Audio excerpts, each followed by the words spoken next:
Welcome back to Brassionomics. I'm Ben Brashion, and we are lucky enough to have Ramona Jones back with us today with a career in real estate that spans more than 15 years. Ramona is among the top 2% of realtors with Keller Williams nationwide. Ramona, Happy New Year. How are you? Thank you. I'm great. Happy New Year to you, too. Thank you. Thank you. Big resolutions that have failed or are still going? You know, I don't do resolutions anymore. I just have goals that I continue to meet. It's just another day. Just another day. I hear you. I do better that way. Well, we had a whole discussion about this a few days ago about, people waiting for like this date. Right. Where everybody's going to start their goals at the same time, like a marathon, like, somebody shoots the gun to kick it all off. Yeah. But, then by the end, why not just do that every beginning of every month if you're really trying to accomplish something? Anyways, that's how I feel about New Year's resolutions, too.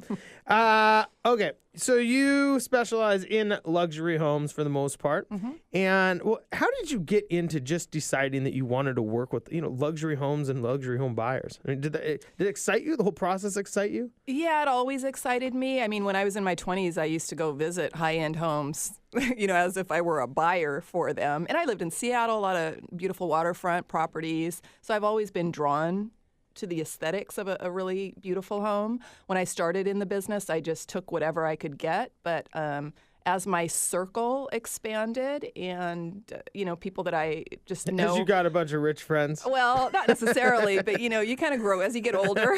People tend to make more money.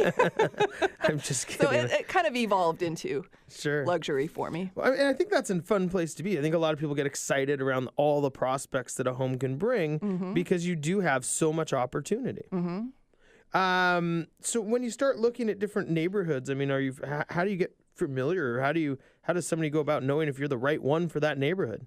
Well, it's interesting because, you have to really find out what your client wants if you're working with a buyer. A lot of times people in the upper end could be relocating from another part of the country and they're not tied to a neighborhood.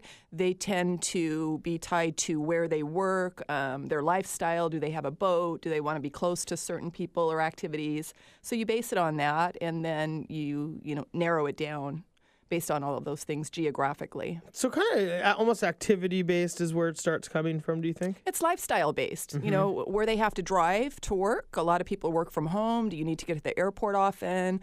Do you have a boat? Do you need moorage? Do you golf? All of those things are factors. Mm-hmm. So, and then there are people that, are really specific. They want to live in a certain neighborhood, and that's the only neighborhood they'll choose. But for the most part, I'm finding higher-end people they have more options in terms of, like I said, commuting to work and that type of thing. So they can live wherever they choose. So that makes the geography pretty widespread. So when somebody's looking and they understand maybe their goals for their own home and they're looking for an agent, do you feel like having a real estate agent who really specializes in more of the high-end luxury homes is definitely a better fit than somebody who doesn't?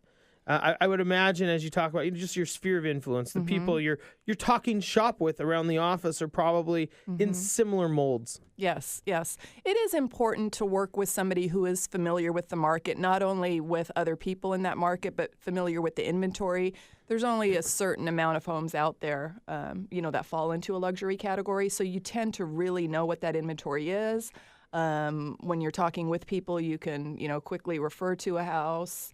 It's just good to know your product. There's so many houses on the market. So if you're dealing with an agent who, kind of does everything, they may not have that personal knowledge of the higher end stuff, of stuff that's coming on the market, of people maybe that had something on the market, a couple of years ago and it didn't sell, but it could be coming back. So it's almost like a longevity issue too. I mean, just being able to know even who bought what house when, and these guys lived there for a little bit, and maybe not by name, but and know, if the house is updated from the outside, a lot of times you can't tell. It just really helps to work with somebody who has their finger on what's going on.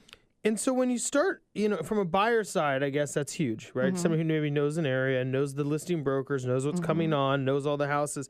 If you're going to list a house, though, I mean, what should somebody, I guess, expect from in preparation for some of these. You might be talking about a 7,000 square foot home. You might be talking about a 10,000 square foot home. You might be talking about a really nice 2,000 square foot condo, I suppose, on the water. Right. And there's kind of an entire gamut of possibility when you just call it a luxury home. What should a customer expect from their agent as far as like helping them prepare it to go for sale? Right. A customer should expect somebody who knows the neighborhoods, who knows, higher spec level homes, amenities, who knows, for instance, the type of things that are close that they may be, that a buyer for that home may be interested, a country club, a golf course, airports, that type of thing. What does that mean as it pertains to just helping them actually prepare the house? I mean, is there house preparation? Absolutely. So, whenever you're buying anything, aesthetics are important, but especially in a higher end home, people typically don't want to come into a house and have to do a lot. So it's important to walk through the home. If some things are dated, it might be worth spending a little bit of money to bring the house up to par. Landscaping, street appeal needs to look good. We market homes now on the internet more than anything else.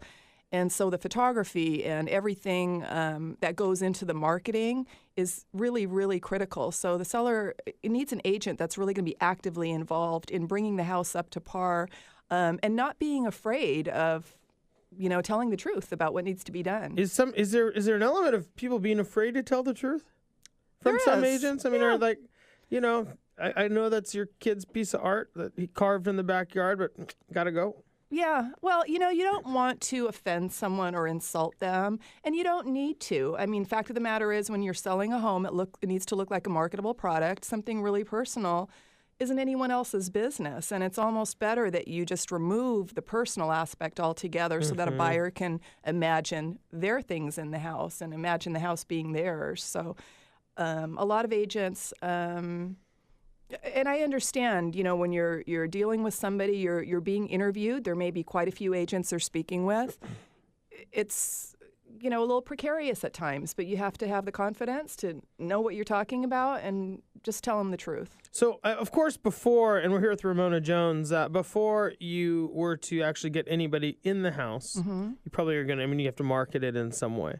Do some of these higher-end luxury homes get marketed in different ways in order to bring the right buyers in?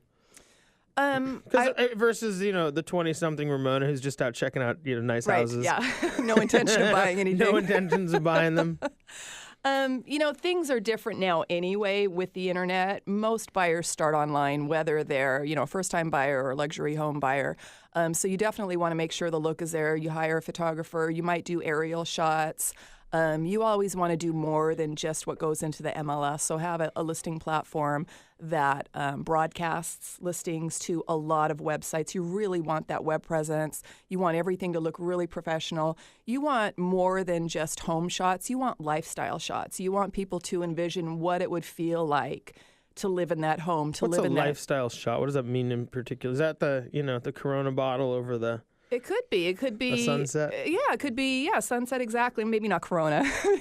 Maybe a bottle of nice champagne, a couple of glasses on the table with the view. So you're not even showing the house. Teach their own, Ramona. But that's what I'm getting at. Where people would spend time. You're not taking a picture of this is the corner of the house. This is how the house would be used. Well, and in a lower end house, you do want to show every room.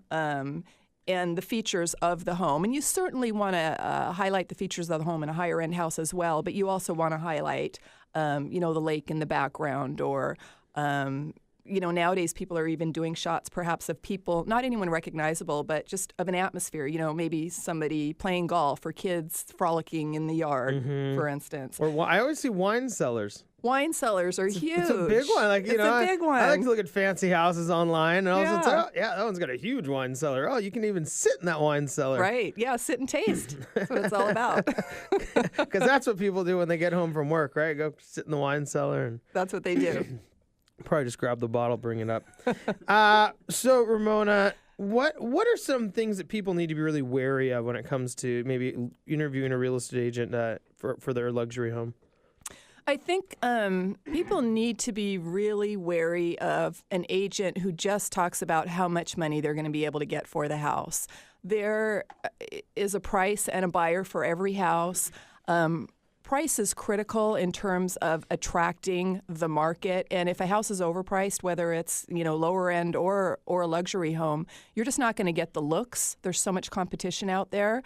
Agents will, to get the listing, tell a seller that their home is worth more than it is. And get them excited about it. I mean, look, you are. I mean, this is going to be more than you could have ever imagined. And, for an agent, there's nothing wrong with having a listing out there, whether or not it's overpriced. I shouldn't say there's nothing wrong with it, but there are benefits to having a listing, whether or not it's priced realistically. You're going to get calls on that listing. You're going to pick up other buyers to buy other properties. It elevates your exposure out there. But ultimately, the goal is to sell the house for the seller, and market time is not your friend. You only have one coming out party. You list it right. You create urgency. You create that buzz, and you want a buyer to feel that maybe they'll miss it if they don't hurry up and go see it and make an offer on it. You can't recreate that once you've got market time. So it's just critical to get that price right. It's interesting to say that because, you just have that one shot to look the best. I mean, it's that for one time.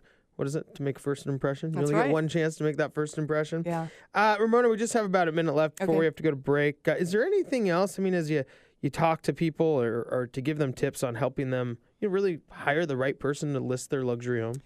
I think people need to realize it's a longer-term relationship. Of course, you don't want the agent in your life forever, but it's going to be months. It can take a little longer to market and sell a luxury home. So choose somebody that you're comfortable with, that you have a good rapport with, somebody you trust.